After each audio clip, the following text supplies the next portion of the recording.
عرب کے اندر سال کے بعد عورتوں کا ایک میلہ لگتا تھا خانہ کعبہ کے پاس، صرف عورتیں اکٹھی ہوتی تھی، میلہ لگا ہوا تھا۔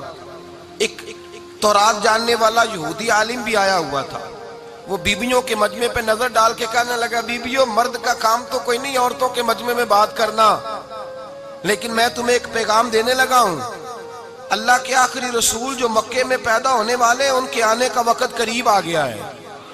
وہ بی بی بڑی خوش نصیب ہوگی جنہیں ان کی رفاقت ملے گی۔ عورتوں نے جب دیکھا کہ مرد آ گیا عورتوں کے میلے میں تو انہوں نے ڈانٹا جھڑکا، کہا چل اٹھا اپنی کتابیں اور نکل جا۔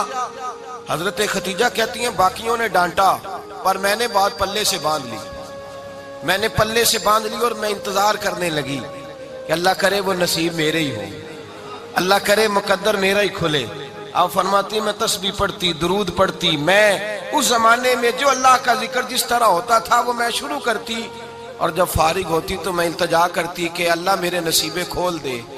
کہتی ہیں آہستہ آہستہ آہستہ آہستہ میں حضور کی تعریف سننے لگی، آہستہ آہستہ تعریف سننے لگی۔ نبی پاک صادق ہیں، امین ہیں، سچے ہیں، دیانتدار ہیں، اس برے اور میلے معاشرے میں بھی وہ سب سے اعلیٰ بھی ہیں اور سب سے اجلے بھی ہیں، وہ سب سے پاکیزہ ہیں۔ میں سننے لگی تعارف، آہستہ آہستہ میں ان کی گرویدہ ہونے لگی۔ ادھر نبی پاک صلی اللہ علیہ وسلم اپنے چچا جناب ابو طالب کے پاس رہتے تھے، قحط آ گیا، حالات بگڑ گئے۔ حضور سید عالم صلی اللہ تعالی علیہ وسلم سے چچا کہنے لگے بیٹے اگر مال تجارت لے کے شام جاؤ تو بڑا نفع کماؤ گے، ہمیں ضرورت بھی ہے، اور اگر ہو سکے تو ختیجہ کا مال لے کے جاؤ۔ نبی پاک نے کہا چچا میں نہیں کہوں گا کسی سے جا کے، میں نہیں کہتا کسی سے جا کے، جو میرے نصیب میں ہوگا میرا رب خود عطا فرمائے گا، میں نہیں کہوں گا۔ مصطفیٰ نے تو نہیں کہا۔ حضرت خدیجہ رضی اللہ تعالیٰ عنہ کہتی ہیں میں نے خود اپنی خادمہ کو بھیجا، میں نے کہا جا کے پوچھو تو صحیح کہ میرا مال قبول ہوتا بھی ہے کہ نہیں، پوچھو۔ نبی پاک صلی اللہ علیہ وسلم سے پوچھا، حضرت خدیجہ کی خواہش ہے کہ آپ مال لے کے جائیں، حضور نے قبول کر لیا۔ جناب خدیجہ الکبریٰ رضی اللہ تعالیٰ عنہ کے غلام تھے، میسرہ ان کا نام تھا، جناب خدیجہ نے ان کو ساتھ بھیجا، فرمایا تین باتیں ارشاد فرمائی۔ ایک تو فرمایا سارا رستہ غور سے دیکھنا میرے نبی کے ساتھ کیا معاملات درپیش ہوتے ہیں، ابھی اعلان نبوت نہیں کیا، فرمایا ذرا غور کرنا، میرے مصطفیٰ کا مطالعہ کرنا اور مجھے واپس آ کے سبق سنانا، وہ جو تم نے چہرہ بددعا کی تلاوت کی ہو ذرا مجھے واپس آ کے سنانا۔ جنہاں نے دل پر جانی ڈٹھا ہو وکھیاں ہی تک لیاں، تو ملے ہوں تے ساجن ملیا ہوں ناسا لگ پئیاں، ذرا جا کے نا تلاوت کرنا اور مجھے دکھ۔ اور دوسرا فرمایا تم میرے غلام ہو تو مصطفیٰ کے بھی غلام بن کے رہنا، میں سنتی ہوں کہ کردار کے، افکار کے، نظریات کے، عظمت کے بلند و بالا، وہ جیسے کہیں ویسے کرنا۔ اور تیسری حضرت خدیجہ نے نصیحت فرمائی، فرمایا محمد ابن عبداللہ صلی اللہ علیہ وسلم کی رائے سے اختلاف نہ کرنا، یہ چلتے ہوئے معاہدہ کیا، جو وہ کہہ دے سو کر جانا۔ غلام کہتے ہیں میں ساتھ گیا، باتیں میں نے سن لی، لیکن جب سفر شروع ہوا نا ابھی چند منزلیں طے ہوئی تھی، میں نے کہا خدیجہ آپ نے کیا نصیحت کرنی تھی، ان کے ساتھ جو رہے گا وہ ان کا غلام ہی بن جائے گا، ان کے ساتھ جو رہے گا تو اجے میرا محبوب نہیں ڈٹھا جن ویک کے چن شرماوے، جے رکھے ہاتھ پھلاں وچ ہاتھ نال پھلا رل جاوے، تے ادھی راتی چن چڑھ جاندے جدوں جلوہ فرماوے۔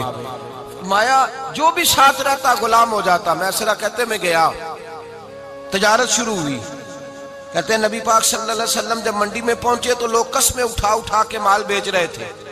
اللہ کے محبوب جب گئے نا تجارت کرنے تو ایک آدمی کہنے لگا چلو معاذ اللہ بتوں کے نام تھے لات و منات، کہنے لگا لات کی، عزا کی، منات کی قسم اٹھاؤ، تو نبی پاک فرمانے لگے ان کی قسم اٹھاؤں جن کا میں نام لینا بھی پسند نہیں کرتا، ابھی اعلان نبوت نہیں کیا، اور فرمایا ویسے بھی میں قسم دے کے مال نہیں بیچتا، خریدنا ہے تو خریدو، نہیں خریدنا تو نہ خریدو۔ کہتے ہیں لوگ قسمیں اٹھا اٹھا کے پیچھے جاتے تھے، پر میرے نبی جس سے رخ پھیرتے تھے وہ نبی پاک کے پیچھے ہو جاتا تھا۔ ماتے کئی گنا زیادہ نفع کمایا۔ ہم رستے میں تھے، حضور ایک درخت کے نیچے آرام کرنے لگے، ایک عیسائی راہب غار میں بیٹھا تھا، نکل کے آ گیا، مجھ سے کہنے لگا مجھے وہ جانتا تھا، میں سرا یہ کس کو ساتھ لائے گا، یہ کون ہے؟ میں نے کہا اہل قریش کے ایک معزز آدمی ہے۔ کہنے لگے یار جس درخت کے نیچے یہ لیٹے ہوئے ہیں یہاں عام آدمی نہیں لیٹ سکتا، یہاں وہی لیٹے گا جو اللہ کا سچا رسول ہوگا۔ یہاں دوسرا کو لیٹ ہی نہیں سکا. یہ رسول ہے، ان کا خیال رکھنا. کاش میں اس وقت تک زندہ رہوں جب یہ نبوت کا اعلان کریں. میسرہ کہتے ہیں میں غلام ہو گیا. نبی پاک صلی اللہ علیہ وسلم کی ادائیں مجھے بھانے لگیں. جب واپسی پہ نکلے تو گرمی بڑی شدید تھی. فرماتے ہیں جب دھوپ تیز ہوتی تو بادل کا سایہ آ کے حضور پہ سایہ کر دیتا. بادل کا ٹکڑا نبی پاک پہ. اللہ جانے کہاں بیٹھ کے لوگوں نے کتابیں پڑھی ہیں جو کہتے ہیں 40 سال کے بعد نبی بنے تھے. پتہ نہیں کہاں بیٹھ کے کتابیں پڑھی ہیں. ہم نے تو جو سیرت پڑھی ہے وہ بتاتی ہے کہ تیری حیات پاک کا ہر لمحہ پیغمبر لگے، ہر لمحہ پیغمبر لگے. یہاں تو وہ لوگ جو کئی سال پہلے 20 اور 25 سال پہلے حضور سید عالم صلی اللہ علیہ وسلم کی رفاقت میں رہے، وہ اعلان کر لوگ پتہ نہیں کہاں بیٹھ کے کتابیں پڑھتے ہیں، کہاں بیٹھ کے. میرے نبی پاک سے صحابہ نے پوچھا حضور آپ کب نبی تھے؟ فرمایا ابھی آدم کی مٹی گوندی جا رہی تھی، ابھی آدم کی مٹی گوندی جا رہی تھی، میں تب بھی اللہ کا رسول تھا. میرے بھائی نبی رحمت سید عالم صلی اللہ علیہ وسلم کے غلام حضرت ختیجہ کے غلام کہتے ہیں واپس آیا. اور پہلے بھی کئی دفعہ حضرت ختیجہ کا مال گیا تھا، بڑے نفع آئے تھے، پر جو نفع اس سال آیا وہ پہلے کبھی نہیں آیا تھا. کہتے ہیں مجھ سے حضرت ختیجہ کی سہیلی بھی بیٹھی تھی، میں بھی آ گیا. اور جناب ختیجہ کی سہیلی کہنے لگی چل مال کے بارے میں کچھ بتا، کتنا بکا؟ میں نے کہا مال چھوڑو، مصطفیٰ کی سنو. اور پھر کہتی چلو ٹھیک ہے، بادل سایہ کرتا تھا، چلو ٹھیک ہے. تم سے راہب نے پوچھا تھا یہ صحیح ہے، انہوں نے تیری سارے رستے بڑی خدمت کی، تیرا بڑا خیال رکھا، پر یہ بھی بتا تجارت کیسے ہوئی؟ تو میسرہ کہنے لگا زندگی میں نے بھی ساری گزار دی ہے، پر اس رسول کے ساتھ 4 دن ہی گزارے ہیں. حد ہو گئی مجھ سے، اور کچھ نہ پوچھو، اور کچھ نہ پوچھو. آ میرے دل آمنہ کے لال کی باتیں کریں، اور کچھ نہ پوچھو، بس ذکر ان کا چھیڑیے ہر بات پر، اور چھیڑنا شیطان کا عادت کیجئے. بس مجھے حضور کے تذکرے بیان کرنے ہیں، ذکر مصطفیٰ کرنا ہے. حضرت ختیجہ الکبریٰ بڑی متاثر ہوئی. کہتی ہیں مجھے درجنوں لوگوں نے پیغام نکاح دیا تھا، پر میں نے سنی نہیں تھی. میں نے نفیسہ کے ہاتھ پیغام بھیجا. میں نے کہا میری عمر 40 سال ہے، ان کی 25 سال ہے، اور میرا احوال اور طرح کا ہے. وہ شہنشاہ ہے، جا کے پوچھو تو صحیح، بھلا میں قبول ہوتی ہوں؟ پوچھو. نفیسہ کہتی ہیں میں آئی تو وہ خاتون جن کے لیے لوگ بڑے بڑے قریش پیغام دیتے تھے، پیغام لے کے آئی. تو رسول پاک نے عجیب رنگ بیان کیا اپنی سیرت کا. جب میں پہنچی میں نے کہا ختیجہ نکاح کرنا چاہتی ہیں؟ نفیسہ کہتی ہے میرا خیال تھا کہ کوئی اور ہوتا تو کرسی سے اٹھ کھڑا ہوگا، فوراً کہے گا اچھا جلدی کرو بات کرو. جب میں نے آ کے کہا نا حضور ختیجہ نکاح کرنا چاہتی ہے، تو نبی پاک نے میری طرف دیکھا، فرمایا وہ کہتی ہے کہ تم کہتی ہو؟ کہا وہ کہتی ہیں.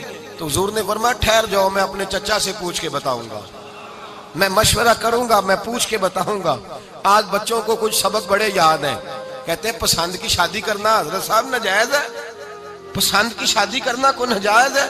اور میں نے کہا بھائی صرف ایک ہی جائز چیز رہ گئی اور کوئی شے جائز نہیں. یہ ایک ہی جائز چیز ہے جس کا فتویٰ سارے نوجوان پوچھتے پھرتے ہیں، سارے رانجے بنے پھرتے ہیں، مجنوں بنے پھرتے ہیں، سارے مئی وال ہو گئے. اللہ پاک کو ہدایت کی توفیق عطا فرمائے. سارے اس بری لت کا شکار ہو گئے. او بھائی نبی پاک سوائے خدا کے کسی کے پابند نہیں، لیکن میرے مصطفیٰ نے اپنی امت کو یہ درس دیا ہے کہ جو بڑوں کے شفقت کے سائے میں چلتا ہے اللہ اس کی مدد فرمایا کرتا ہے.